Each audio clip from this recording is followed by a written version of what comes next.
শীতকাল মানেই বাজারে বিভিন্ন রকম সবজি এবং সেই সবজি দিয়ে মাছের ঝোল রান্না করলে তো আর কথাই নেই।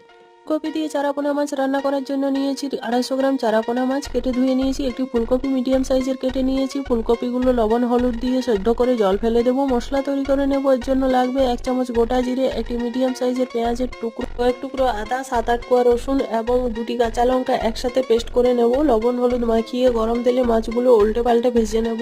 ওই তেলেই ফুলকপিগুলো ভেজে নেব। ফুলকপিগুলো তুলে নিয়ে ওই বেঁচে থাকা তেলের মধ্যে আরেকটু তেল দিয়ে একটি শুকনো লঙ্কা এবং পাঁচফোড়ন দেবো। বেটে রাখা মশলা দিয়ে পরিমাণ মতো হলুদ এবং লঙ্কা গুঁড়ো দিয়ে মশলা কষিয়ে নিয়ে ভেজে রাখা ফুলকপি দিয়ে গরম জল দিয়ে পরিমাণ মতো লবণ দেবো। জলটা অবশ্যই নিজেদের পরিমাণ মতো দিতে হবে। এখানে কড়াইতে ঢাকা দেবো। 6-7 মিনিট পর ঢাকা তুলে একটি বড় সাইজের টমেটো কেটে আবার ঢাকা দেবো। টমেটো আর ফুলকপি সেদ্ধ হয়ে গেলে ভেজে রাখা মাছ দিয়ে ফুটিয়ে নিয়ে শেষে ধনেপাতা কুচি দিয়ে নামিয়ে গরম গরম ভাতের সাথে পরিবেশন করে নেব।